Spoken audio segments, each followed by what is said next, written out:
Hello everyone, welcome back to my channel. Thank you so much guys कि आप सब ने मिलकर ऑलमोस्ट 900 लाइक्स मेरी वीडियो पर दिया। मैं सच में बहुत बहुत बहुत खुश हूँ कि आपने मेरी रिक्वेस्ट को माना और मुझे उम्मीद है कि आप सब अब से एटलीस्ट 1000 लाइक्स तो मेरी हर वीडियोस पर दे ही दिया करोगे।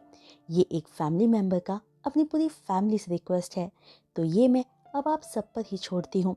Thank you once again. और आज से मैं एक न्यू वेबसाइट का लिंक आप सबके साथ शेयर करने जा रही हूँ, जो आगे की स्टोरी का है और जो कि ऑथर की अपनी पर्सनल वेबसाइट है। तो आप सब प्लीज़ ऑथर की वेबसाइट पर जाकर वहाँ एक लाइक ज़रूर कर दीजिएगा। और आज इंटरनेट का थोड़ा इशू भी था, क्योंकि कुछ रिपेयर वर्क चल रहा था, इसलिए वीडियो अपलोड करने में थोड़ा लेट हो गया। उसके लिए सॉरी। और जो चैनल पर नए आ रहे हैं, प्लीज़ चैनल को सब्सक्राइब कर लीजिएगा।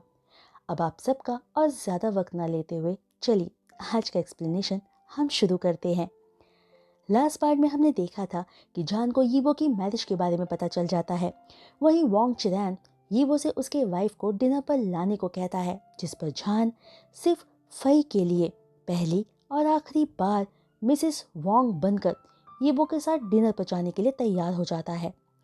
वहीं वोंग मेंशन के एंट्रेंस पर बिछे महंगे और आलीशान कारपेट को देखकर जान की हिम्मत ही नहीं होती उस पर कदम रखने की, जिसे देख यीबो जान का हाथ पकड़कर लिविंग रूम में ले आता है। जान ने सुन रखा था कि 100 साल पहले वोंग फैमिली कॉन्फ्यूशियन कल्चर की फैमिली थी और फैमिली का हर एक member highly educated, well mannered और बहुत ज़्यादा सिविलाइज्ड है, जो आजकल के नए रिच फैमिली से बहुत ऊपर और अलग थे। इसलिए जान हैरान था कि ये सब फैमिली का कल्चर यीबो में कहाँ गायब था, क्योंकि उसे तो यीबो में सिर्फ एक बदमाश दिखाई देता था, जिसे दूसरों को परेशान करने में बहुत मजा आता है। लिविंग रूम में आते ही यीबो जान को बैठने को कहता है, पर जान की हिम्मत ही नहीं होती इतने महंगे और एंटीक सीटर पर बैठने की, ये सोचकर कि गलती से भी अगर ये जान से खराब हो गया तो वो खुद को बेचकर भी इसकी कीमत नहीं चुका पाएगा। वहीं जान की स्टिफ बॉडी को अपने सामने खड़े देख यीबो जान को चिढ़ाते हुए बोलता है, मेरे सामने तो तुम बहुत ही फियरलेस रहते हो, पर देखो मेरे घर ने तुम्हें कितना डरा दिया। मैं डरा हुआ नहीं हूँ, वो बस मैं पहली बार आपके पेरेंट्स से मिलने वाला हूँ। ये कहकर जान अपना हल्का सा सिर नीचे झुकाते हुए धीमी आवाज में आगे कहता है, और वो भी उनका फेक सन इन लॉ बनकर। तभी एक सर्वेंट आकर उनको टी ऑफर करते हुए कहता है, mister and Mrs Wong, please T लीजिए। जिस पर जान थैंक यू कहता है कि तभी एक जेंटल और लवली वॉइस सुनाई देती है, तो तुम आ गए। एक ग्रेसफुल और एलिगेंट लेडी अपने चेहरे पर स्माइल लिए उन दोनों के पास आकर आगे कहती है, यीबो, तुम्हारे डैड कुछ लिख रहे हैं, वो जल्दी नीचे आ जाएंगे। जिस पर यीबो बिना उस लेडी को देखे में जवाब देता है। वो लेडी बहुत यंग दिख रही थी, जो शायद अपने 40s में होगी, और वो बिल्कुल भी यीबो की मॉम नहीं लग रही थी। तो जान समझ नहीं पा रहा था कि वो यीबो की सिस्टर है या कोई फैमिली फ्रेंड, इसलिए कंफ्यूजन में जान सिर्फ उस लेडी को स्माइल के साथ देखे जा रहा था। तभी वो लेडी जान की आंखों में कंफ्यूजन देखकर खुद को ही पहले इंट्रोड्यूस करती है, हेलो, मैं झाओ ली यिंग हूँ, यीबो के फादर की वाइफ। प्लीज बैठो, ये तुम्हारा ही घर है। जिसे सुनकर जान समझ जाता है कि वो यीबो की स्टेप मॉम है। फिर जान खुद को भी इंट्रोड्यूस करवाता है, हेलो मिसिस लीइंग, मैं श्याओजा हूँ। कि तभी सेकेंड फ्लोर से किसी के नीचे उतरने की आवाज़ आती है, जिसे सुनकर यीबो और ली यिंग दोनों अपनी जगह से उठकर जान के पास खड़े हो जाते हैं, जो पहले से ही बैठा ही नहीं था। ली यिंग आगे बढ़कर चिरैन को काउच पर बैठने में मदद करती है और चिरैन के बैठते ही सर्वेंट आकर उनको टी सर्व कर देता है। जिसके बाद यीबो जान का हाथ पकड़ते हुए कहता है, डैड, ये मेरा वाइफ है, क्या अब आप सेटिस्फाइड हैं? जान चिरैन को ग्रीट करने के लिए अपने मुंह से सिर्फ मिस्टर शब्द निकालता है कि तभी उसे अपने हाथ पर यीबो के हाथ का प्रेशर महसूस होता है और वो जान को करेक्ट करते हुए कहता है, तुम्हें उन्हें डैड कहना चाहिए। यीबो की बात को समझते हुए जान ग्रीट करते हुए कहता है, हेलो डैड, मैं जान। चिरैन जान को ऊपर से नीचे तक देखते हुए कहता है, हम फैमिली हैं और तुम खड़े क्यों हो, प्लीज बैठो। जिस पर जान एक अच्छा सन इन लॉ की तरह अच्छे से बिहेव करते हुए थैंक्स डैड कहता है। यीबो जान को बैठने में हेल्प करने के बाद जैसे ही खुद बैठने लगता है, चिरैन की आवाज़ उसे ऐसा करने से रोक देती है। मैंने तुम्हें बैठने को नहीं कहा, तो तुम खड़े रहो। डैड, आज मैं पहली बार आपके सन इन लॉ को यहाँ लेकर आया हूँ, तो मेरा इस तरह से खड़े रहना कितनी गलत बात है। यीबो खड़े रहते हुए ही अपनी बात कहता है, जिस पर चिरैन कहता है, तुम्हारी जान से शादी हुए 3 साल हो चुके हैं और इतने सालों में तुम्हें उसे यहाँ लाने का सिर्फ एक बार ही मौका मिला। तुमने उसे ये सोचने पर मजबूर कर दिया होगा इतने सालों में कि हम वॉन्ग फैमिली उसे खुद से छोटा मानते होंगे और एज अ पेरेंट्स हम छोटी सोच रखते होंगे। दरअसल जान ने एक ही नज़र में चिरैन के दिल में अपनी जगह बना ली थी। जिस तरह से जान ने खुद को ड्रेसअप किया हुआ था और जिस तरह से वो बात कर रहा था, वो बहुत डिसेंट दिख रहा था। और बात करते समय जो भी वो थोड़ा सा नर्वस और शाय फील कर रहा था, वो उसे बहुत रियल और नेचुरल दिखा रहा था। डैड, तो क्या मैं उसे आज घर नहीं लेके आया? इससे तो अच्छा होता कि मैं उसे यहाँ कभी लाता ही नहीं, है ना? अब आप इतने डिमांडिंग मत बनिए। ये कहते हुए ये वो बैठने लगता है। मैंने कहा ना कि तुम खड़े रहो। क्या तुम्हें मेरी बात सुनाई नहीं देती? खड़े रहो, वरना मैं तुम्हारी टांगे तोड़ दूंगा, चिरैन गुस्से में कहता है। तभी ली यिंग चाय का कप चिरैन को देते हुए कहती है, इतनी ऊंची आवाज में बात करने की क्या जरूरत है? आज जान पहली बार हमसे मिलने आया है। आप उसे डरा देंगे और वो शायद इस वजह से यहाँ दोबारा कभी नहीं आएगा। अब आप चाय पीजिए और खुद को शांत कीजिए। जिस पर चिरैन चाय का कप खुद से दूर करते हुए कहता है, तुम उसका साथ मत दो। देखो तुमने उसे कितना बिगाड़ दिया है। अगर रिपोर्टर्स ने ये न्यूज़ ना फैलाई होती तो ये इस जन्म में तो शायद जान को हमसे मिलवाने लाता ही नहीं। ही वो जो अभी भी खड़ा था आगे कहता है, डैड, आप कब तक मुझसे नाराज रहने वाले हो? देखो अब आप अपने सन इन लॉ को भी डरा रहे हो। तभी चिरैन जान की तरफ देखता है और जान को देखते ही चिरैन का गुस्सा शांत होने लगता है और वो बहुत प्यार से कहता है, जान, मुझे गलत मत समझना। ये मेरा बेटा है जो तुम्हें यहाँ पहले नहीं लाया और ऐसा कभी नहीं था कि मैं और ली यिंग तुमसे मिलना नहीं चाहते थे। प्लीज़ हम पर नाराज़ मत होना, और अगर नाराज़ होना ही है तो इस पर नाराज़ हो जो इतने सालों तुम्हें यहाँ नहीं लाया। डैड, आप इसे मुझ पर नाराज़ होने को कह रहे हो? आपको तो इसे मुझे अच्छे से ट्रीट करने को कहना चाहिए। ये वो कहता है कि अगले पल उसे अपने डैड से शट अप सुनने को मिलता है। वहीं जान यीबो को अपने फादर से डांट खाता देख हैरान था और एक्चुअली वो उन दोनों के बहस को एंजॉय कर रहा था। तभी चिरैन जान से पूछता है, जान, तुम बताओ मुझे, क्या यीबो तुम्हें अच्छे से ट्रीट करता है या हमेशा ही काम में बिजी रहते हुए तुम्हें वक्त नहीं दे पाता? वरना ऐसे कैसे हो सकता है कि तुम दोनों 3 सालों से मैरिड हो और अब तक तुमने मुझे कोई ग्रैंड चाइल्ड नहीं दिया। मैं तो अब तक ग्रैंड पा बन जाना एक्सपेक्ट कर रहा था। चिरैन की बात सुनकर जान का मन इस वक्त डर से रोने का कर रहा था और वो घबराहट में यीबो को देखने लगता है कि तभी चिरैन कहता है, जान, तुम यीबो की तरफ क्यों देख रहे हो? मुझे सच बताओ, अगर ये तुम्हें अच्छे से ट्रीट नहीं कर रहा है तो मैं इसे अच्छा सबक सिखाऊंगा, क्योंकि मैं तुम्हारे साथ हूँ। जान, जो बस इस सिचुएशन में रोने ही वाला था, खुद को संभालते हुए एक स्माइल के साथ कहता है, डैड, ये मुझे बहुत अच्छे से ट्रीट करते हैं। जिस पर यीबो भी अपनी बात ऐड करते हुए कहता है, डैड, बेबीज का होना हमें गॉड पर छोड़ देना चाहिए, क्योंकि बच्चे होना किस्मत की बात है। ये कहते हुए यीबो जान के पास बैठकर उसका हाथ अपने हाथ में थाम लेता है। वो दोनों इस वक्त एक दूसरे के पास बैठे बहुत प्यारे लग रहे थे, जिनमें से एक प्योरली ब्यूटी था और दूसरा बहुत ज़्यादा हैंडसम। तुम अपनी बकवास बंद करो। चिरैन अपने डिसओबीडियंट बेटे को उसकी बात पर चुप रहने का कहते हुए आगे कहता है, तुम्हारे अंकल जिम का बेटा तुमसे 2 साल छोटा है और उसके 2 बच्चे हो चुके हैं, जिनके साथ तुम्हारे अंकल जिम दिन रात खेलते हैं। इसलिए अब तुम मुझे बताओ कि तुम मुझे ग्रैंडपा कब बना रहे हो? ठीक है डैड, हम इस बारे में कड़ी मेहनत करेंगे। ये वो जान का हाथ हल्का सा प्रेस करते हुए अपने डैड से ये कहने के बाद जान की तरफ देखकर कहता है, क्यों, ठीक कहा ना मैंने। तभी जान की आंखें यीबो की गहरी आंखों से मिलती है और जान को ऐसा लग रहा था कि मानो उसकी फीलिंग्स यीबो की शरारती बातों में फंसती जा रही है। तभी चिरैन खुश होते हुए कहता है, जान, ये लड़का ट्रबल मेकर है, पर मैं इसे अब तुम्हारे हाथों सौंपता हूँ। चाहे आगे कुछ भी हो, पर मैं और ली यिंग अब हमेशा तुम्हारे साथ खड़े हैं। इस पर ली यिंग बिना कुछ कहे सिर्फ स्माइल करती है। तभी यीबो जान की तरफ हल्का सा झुकते हुए उसकी आंखों में देखते हुए कहता है, डैड ने जस्ट अभी मुझे तुम्हारे हाथों में सौंपा है, तो अब तुम्हें इसकी रिस्पॉन्सिबिलिटी उठानी होगी।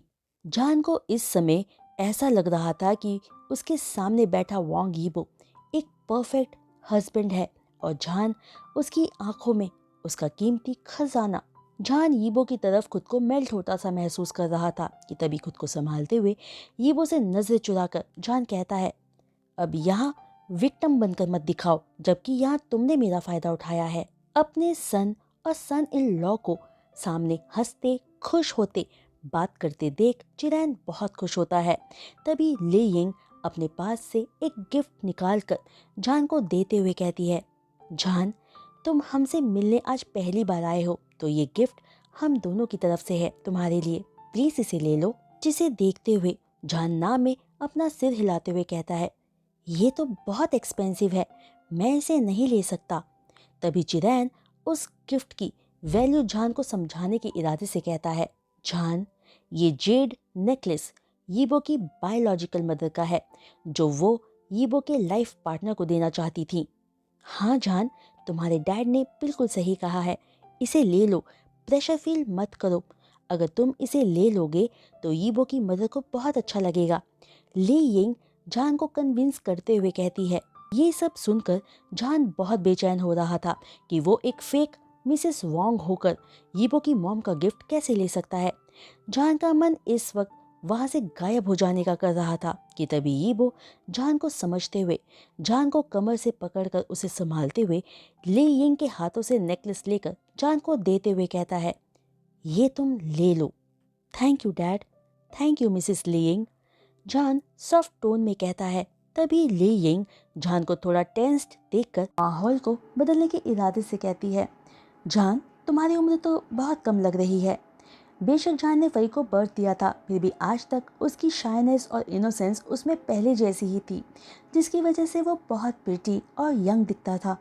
जिस पर जान थोड़ा रिलैक्स फील करते हुए ली यिंग से बातें करते हुए अपने बारे में उसे सब बताता है कि वो अब ऑलरेडी 25 ईयर्स का हो चुका है और वो एक डिज़ाइनर है। जान की बातें सुनकर चिरैन को जान पर प्राउड फील होता है और वो यीबो से कहता है, जान इतना अच्छा बच्चा है जिससे शादी किए तुम्हें 3 साल हो चुके हैं, तुम्हें नहीं लगता हमें उसके पेरेंट्स को भी ग्रीट करने जाना चाहिए? डैड, इसकी कोई ज़रूरत नहीं है, मैं अपने डिसीजंस खुद लेता हूँ और मेरे पेरेंट्स मेरे किसी भी डिसीजन में इंटरफेयर नहीं करते। जान अपने पेरेंट्स को याद करते हुए ये कहता है, जिन्हें याद करते ही उसके दिल में दुख महसूस होता है। वही यीबो की फैमिली से मिलकर उसे बहुत अच्छा लग रहा था। बेशक यीबो और उसके डैड आपस में बहस कर रहे थे, पर उनके बीच का प्यार कोई भी साफ देख सकता था। ये वो फैमिली थी जिसको पाने की इच्छा जान हमेशा से ही रखता था। जान अपने ख्यालों में ही था कि तभी चिरैन बोल पड़ता है, ऐसा कैसे हो सकता है? हम तुम्हारे इन लॉज हैं, तो तुम्हारी फैमिली से मिलना ज़रूरी है। लोग कहेंगे कि हमें रिस्पेक्ट देना नहीं आता। तो जान, तुम अपने पेरेंट्स के साथ बात करके पूछना कि वो कब हमसे मिल सकते हैं, ताकि हम सब मिलकर एक डिनर अरेंज कर सकें और साथ में बैठकर तुम दोनों की वेडिंग की बात भी कर सके, क्योंकि ये वांग फैमिली तुम्हें और परेशान होने नहीं दे सकती। जान, क्या वेडिंग? जान हैरानी से ये 2 शब्द अपने मुंह से निकालता है और उसे ऐसा लग रहा था कि अब बात हाथ से निकलती जा रही है और उसका झूठ अब सामने आने वाला है, जिसे सोचकर उसकी बेहोश होने जैसी हालत हो रही थी। तभी यीबो जान की हालत समझते हुए कहता है, डैड, शादी तो ज़रूरी है पर अभी नहीं, क्योंकि ये शादी के लिए सही समय नहीं है, और वैसे भी ये मेरी शादी है, तो मैं इस पर खुद प्रॉपरली वर्क करूँगा। यीबो की बात सुनकर चिरैन चाय का कप उठाकर यीबो को मारते हुए गुस्से में कहता है, ये सिर्फ तुम्हारी ही नहीं, दो फैमिलीज की बात है, तो इसे बर्बाद करने के बारे में सोचना भी नहीं। कप को अपनी तरफ आता देख ये वो जान को अपनी बाहों में लेकर काउच पर पुश कर देता है और कप उनके पीछे जाकर फ्लावर पॉट पर लगकर टूट जाता है। जान का दिल इस वक्त इतनी तेज धड़क रहा था कि मानो वो बाहर ही आ जाएगा, और अचानक ये सब क्या हुआ वो उसे समझ ही नहीं आ रहा था। तभी ली यिंग सबकी फिक्र करते हुए थोड़ा ऊंची आवाज में बोलती है, ओह माय गॉड, ये क्या कर रहे हो आप? अगर ये कप जान को लग जाता तो? वही यीबो और चिरैन दोनों ही एक दूसरे को इस वक्त घूरने का कंपटीशन कर रहे थे और दोनों ही हार मानने को तैयार नहीं थे, क्योंकि यीबो को जान की फिक्र हो गई थी तो उसके मन में सबसे पहले जान को प्रोटेक्ट करने का ख्याल आया था। यीबो और चिरैन को इस तरह देख जान कह पड़ता है, डैड आप प्लीज़ यीबो को ब्लेम मत कीजिए, क्योंकि ये मैं हूँ जो अभी वेडिंग नहीं चाहता और मैंने ही यीबो को ऐसा करने को कहा था। मैं बस खुद को सबके सामने मिसेस वोंग के रूप में नहीं लाना चाहता ताकि मैं एक पीसफुल लाइफ जी सकूं। मैं जानता हूं कि मैं थोड़ा सेल्फिश बन रहा हूं, पर आप यकीन मानो डैड, मैं ऑनेस्टली यीबो के साथ एक हैप्पी लाइफ जीना चाहता हूं। ये शादी तो बस एक फॉर्मेलिटी है, पर क्या डैड आप इन सब के लिए हमें थोड़ा टाइम दे सकते हैं प्लीज़? जान इतना सब कुछ इतना सिंसियरली कह गया था कि उसके कहे हर एक शब्द चिरैन के दिल को छू गए थे, जिन्हें सुनकर चिरैन अपने गुस्से को भुलाकर कहता है, मैं शायद बूढ़ा हो गया हूँ तो मैं खुद को इस मामले से बाहर ही रखूँगा। शादी का फैसला मैं तुम दोनों पर ही छोड़ता हूँ, लेकिन मैं जान के पेरेंट्स को मिलने वाली बात पर और कुछ नहीं सुनना चाहता, वो फाइनल है। अब चलो डिनर के लिए चलते हैं। ये कहते ही चिरैन ली यिंग के हेल्प से वहाँ से उठकर डाइनिंग रूम की तरफ जाने लगता है, लेकिन यीबो और जान अभी भी अपनी ही जगह पर बैठे शौक से बाहर आ ही नहीं पा रहे थे, जो चिरैन ने आखिर में कहा था वो सुनकर। तभी जान अपनी बोहें सिकोड़े यीबो को देखते हुए कहता है, मिस्टर वोंग, आपके डैड पेरेंट्स से मिलने की बात कर रहे हैं, अब आप इसका क्या सॉल्यूशन निकालोगे? जिस पर यीबो अपनी उंगलियों से जान के सिकोड़े हुए आईब्रोज को रिलैक्स मोड में लाते हुए कहता है, जान फिक्र मत करो, मैं सब कुछ संभाल लूँगा। यीबो के इस एक्शन से जान समझ नहीं पा रहा था कि वो क्या फील कर रहा है कि तभी अचानक जान फौरन अपनी सीट से उठकर यीबो से 2 कदम पीछे हटते हुए कांपती आवाज़ में कहता है, आपके पेरेंट्स डिनर के लिए हमारा वेट कर रहे हैं, चलो चलते हैं। जिसे सुन यीबो भी स्माइल करते हुए जान को डाइनिंग रूम में ले जाता है। फिर सब मिलकर अच्छे से डिनर करते हैं। डिनर टेबल पर जान के मैनर्स और बिहेवियर को देख चिरैन और ली यिंग बहुत खुश होते हैं। वहीं जान को भी यीबो के पेरेंट्स के साथ बहुत वार्म फील हो रहा था। डिनर के बाद चिरैन यीबो को लेकर स्टडी रूम में चला जाता है कुछ मैटर्स पर डिस्कशन करने के लिए। उधर ली यिंग जान को लेकर लिविंग एरिया में आकर बैठ के बातें करने लगती है। तभी एक यंग लड़का और लड़की लिविंग रूम में एंटर करते हुए कहते हैं, घर में मेहमान आए हैं। ली यिंग उन दोनों को अपने पास आने का इशारा करती है और उनके पास आते ही कहती है, जोए जिंगई, ये तुम्हारे सेकंड ब्रदर इन लॉ श्याओजा है, और जान ये मेरी बेटी जाओ जोए है, और ये मेरा बेटा वोंग जिंगई है, ये जोए से छोटा है। ली यिंग उन सबको आपस में इंट्रोड्यूस करवाती है। जोए और जिंगई भी वहीं बैठ जाते हैं, पर उनका पूरा ध्यान जान पर ही होता है। तुमसे मिलकर अच्छा लगा जान, जिंगई एक स्माइल के साथ कहता है, जो दिखने में थोड़ा शर्मीला और क्यूट था। पर जोए फौरन पूछती है, सेकंड ब्रदर ने शादी कब की? मुझे तो इस बारे में कुछ पता ही नहीं। जोए, ये तुम्हारे भाई का डिसीजन है, बैड मैनर्स मत दिखाओ और जान को ग्रीट करो। ली यिंग जोए की बदतमीजी पर उसे डांटते हुए कहती है और बेमन से जोए जान को ग्रीट करती है। तुम्हें इस तरह ग्रीट करने की ज़रूरत नहीं, अगर तुम नहीं करना चाहती हो तो। यीबो स्टडी रूम से नीचे लिविंग रूम में आते हुए जोए से कहता है, जिसे देख जोए और जिंगई दोनों खड़े होकर यीबो को ग्रीट करते हैं। पर यीबो आराम से चलते हुए जान के पास आकर खड़ा हो जाता है और उसका हाथ पकड़ लेता है। फिर जान को सॉफ्ट टोन में कहता है, चलो अब घर चलते हैं। यीबो को जाता देख जोए दुखी होते हुए कहती है, ब्रदर, आप कितने टाइम बाद आए हो, क्या आज रात आप यहीं नहीं रुक सकते और आप डैड के साथ ज़्यादा टाइम भी बिता पाओगे। तुम और जिंगई यहाँ हो वही काफ़ी है। मैं डैड को परेशान करने के लिए यहाँ नहीं रहना चाहता। वैसे भी जितना उनकी नज़रों से दूर रहूँगा उतना ही उनके दिमाग से दूर रहूँगा। ये कहकर जान का हाथ पकड़े वहाँ से चला जाता है और जान भी जाते हुए ली यिंग को ग्रीट करके यीबो के साथ चला जाता है।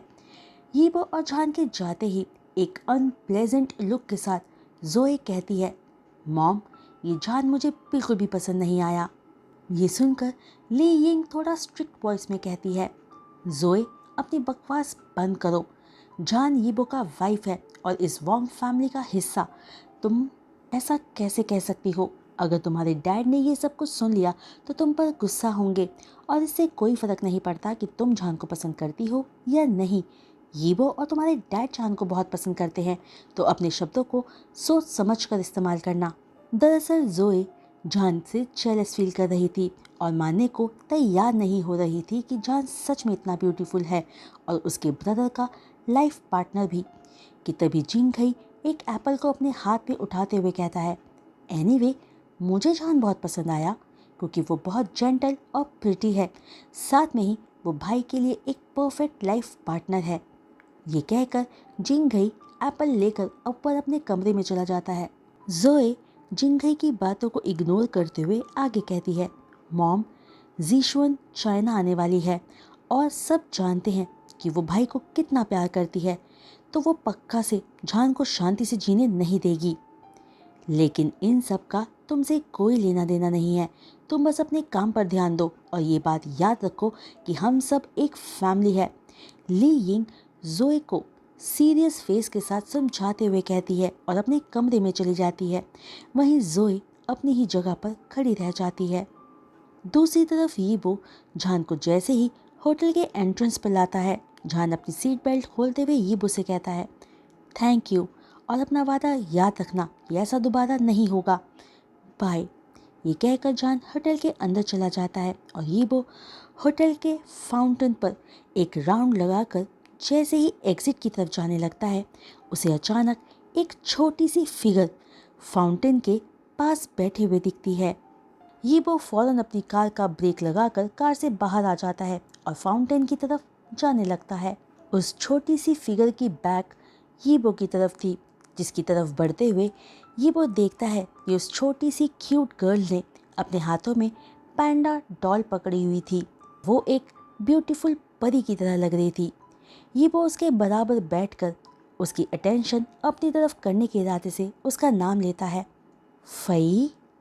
तो गाइस, आज का ये वीडियो एक्सप्लेनेशन मैं यहीं रोकती हूँ और आप सबसे उम्मीद करती हूँ कि आपको ये आज का वीडियो एक्सप्लेनेशन पसंद आया होगा। तो अगर आपको आज का वीडियो एक्सप्लेनेशन भी पसंद आया हो तो प्लीज़ लास्ट वीडियो की तरह इस पर भी 1000 लाइक्स तक तो ज़रूर ले आइएगा। मैं इसलिए आपको ये कह रही हूँ क्योंकि मैं आपको बता नहीं सकती कि आपके इस सपोर्ट की वजह से मैं कितनी खुश हूँ कि आपने मेरी रिक्वेस्ट सुनी और उसे पूरा भी किया। बेशक जब तक मैंने ये वीडियो रिकॉर्ड करी तब तक 900 लाइक्स के करीब ही हुए थे, पर मुझे यकीन है कि जब तक ये वीडियो पब्लिश होगी 1000 लाइक्स तक आप मेरी लास्ट वीडियो को पहुंचा ही दोगे। तो उसी उम्मीद से मैं इस वीडियो के लिए भी आप सबसे रिक्वेस्ट कर रही हूँ, तो प्लीज़ प्लीज़ प्लीज़ मेरी वीडियो पर एटलीस्ट 1000 लाइक्स दे दीजिएगा, ओके। पर हाँ, चैनल को सब्सक्राइब और बेल आइकन को हिट करना बिल्कुल भी मत भूलिएगा और अपने कमेंट्स ज़रूर शेयर कीजिएगा क्योंकि वो ही मेरी स्ट्रेंथ है, ओके गाइस। तो बस आज के लिए बस इतना ही। मैं जल्द लौटूंगी न्यू वीडियो एक्सप्लेनेशन के साथ। तब तक के लिए बाय।